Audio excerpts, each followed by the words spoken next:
هو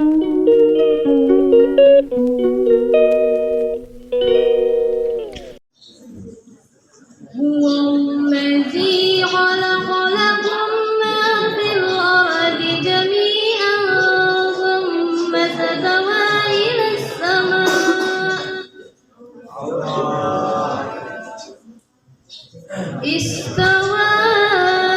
السماء فسواهن سبع سماوات وهو بكل شيء عليم.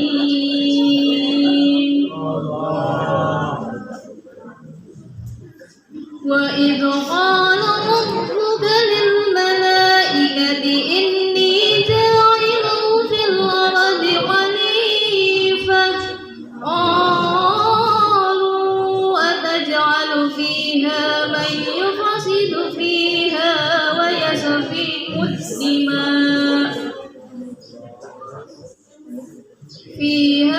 ويسفك الدماء ونحن نسبح بحمدك ونقدس لك قال إني أعلم ما لا تعلمون. صدق الله العظيم.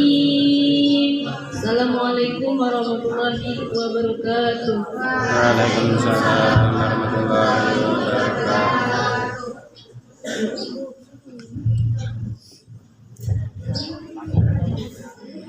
Terima kasih untuk Mbak Yusna Ayu karena telah membacakan Al-Quran.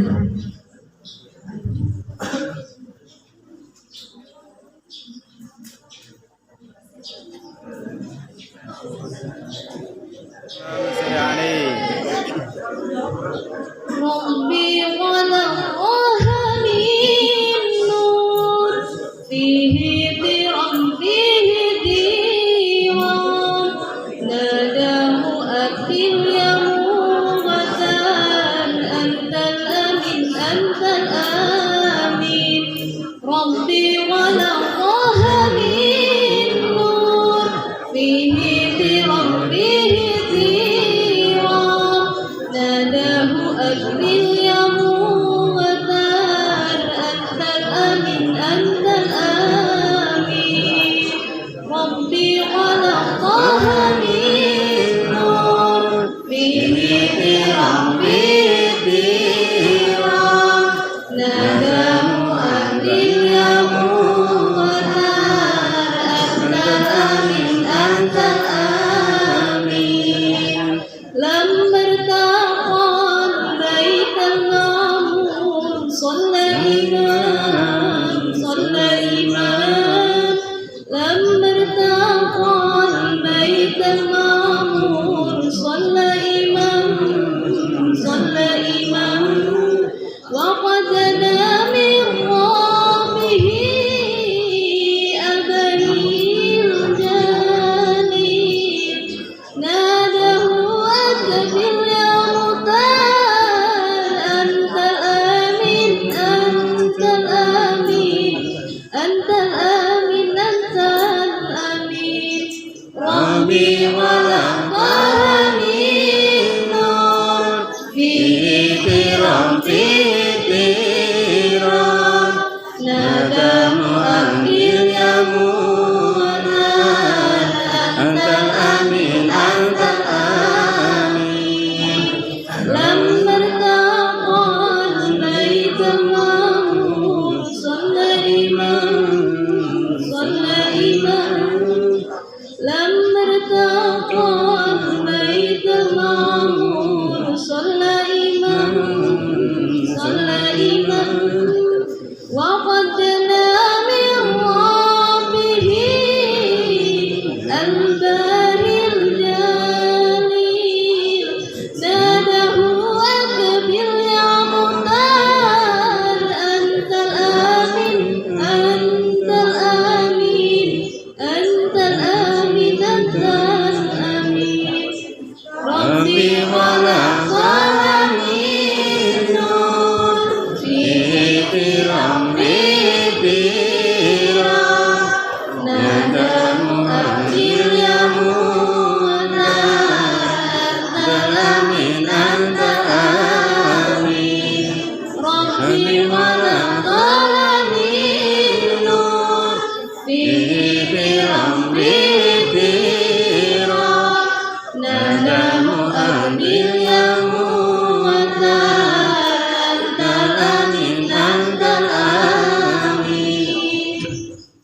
Wassalamualaikum warahmatullahi wabarakatuh. Waalaikumsalam warahmatullahi wabarakatuh.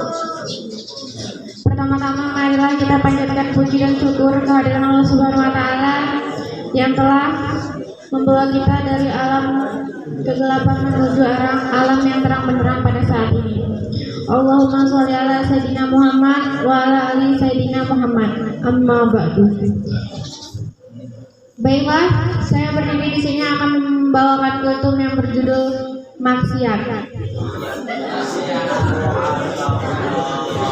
Hadirin kaum muslimat yang dimuliakan Allah Subhanahu wa taala, secara umum bisa dikatakan bahwa agama hanya terdiri dari dua hal, yaitu melakukan perintah Allah dan menjauhi larangannya. Yang pertama sering juga disebut sebagai sikap taat kepada Allah Subhanahu wa taala, sedangkan yang kedua bisa disebut sebagai menjauhi kemaksiatan pada Allah. Jika kita renungkan, alat yang dilakukan oleh manusia untuk melakukan dua hal tersebut adalah anggota tubuh. Tahu maksiat kan? Dosa enggak? Siapa di sini yang pernah berbuat maksiat?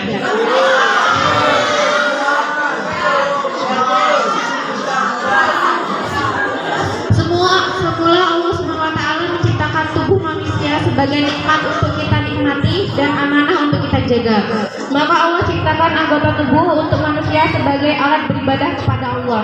Jika manusia melakukan kemaksiatan, tidak beribadah kepada Allah atau malah menentang Allah, maka kita bisa dikatakan tidak tahu diri. Maka mengkhianati amanah Allah tersebut, seorang dikatakan melakukan hijrah ketika dia beranjak menjauh dari sebuah hal kemaksiatan, dan ia dikatakan sebagai orang yang jihad ketika memerangi hawa nafsunya dengan cahaya Allah. Dengan kata lain, orang yang melakukan ketaatan pada Allah sudah layak disebut sebagai orang yang jihad, dan orang yang menjauhi maksiat sesungguhnya telah berhijrah. Maksiat itu banyak contohnya, bisa disebut maksiat dari mata, mulut, tangan, atau lain sebagainya. Hadirin kaum muslimat yang dimuliakan Allah Subhanahu wa taala, harus kita pahami juga bahwa tujuan utama manusia diciptakan adalah untuk beribadah dan tunduk dan patuh sepenuhnya kepada Allah Subhanahu wa taala.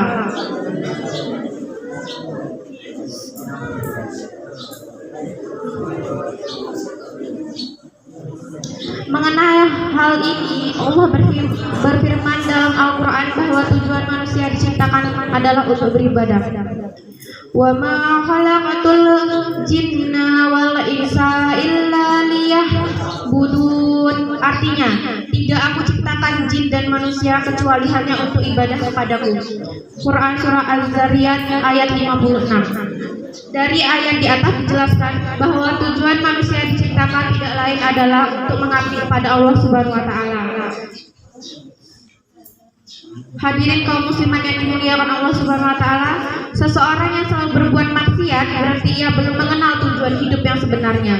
Jika manusia sudah mengenal tujuannya, maka sudah dipastikan akan meninggalkan kemaksiatan kepada Allah.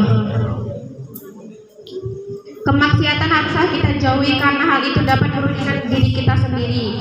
Tak ada kemaksiatan yang pantas dan layak untuk dilakukan sekecil apapun. Kemaksiatan tersebut tetaplah membawa kepada dosa dan dosa akan membawa kita ke dalam nerakanya Allah Subhanahu wa taala. Ya kan? Ya. Hadirin kaum muslimat yang dimuliakan Allah Subhanahu wa taala, semua manusia di muka bumi ini mengharapkan kebahagiaan. Berbagai cara akan ia tempuh sebagai dari kita mencari harta dengan susah payah, kerja, manen, jabatan dan kedudukan yang tinggi. Ketika kita ditanya apa tujuan hidup kita,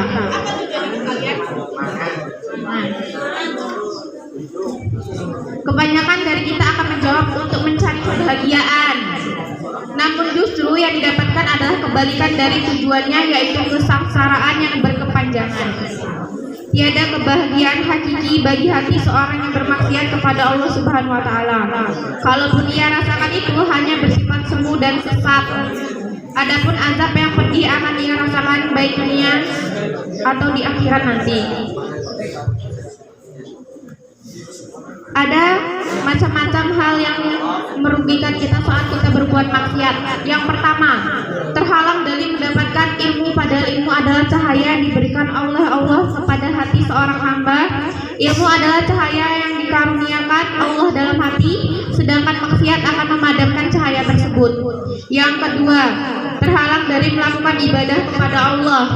Yang ketiga, hatinya akan suram dan merasa terasing. Yang keempat, hatinya sempit dan lemah. Dan masih banyak lagi dampaknya, tapi itu aja ya. Terkadang dampak buruk dari dosa tidak langsung ia rasakan, namun akan ia rasakan beberapa waktu kemudian. Bagi seorang hamba yang hidup hatinya maksiat, merupakan perkara yang akan menyusahkan hatinya, membuatnya gelisah, gunduh, takut, dan lain-lain. Sebaliknya, kalau kita meninggalkan maksiat, hidup kita akan bahagia terus kayak aku nggak takut masuk neraka, tapi nggak tahu juga ya, banyak dosa.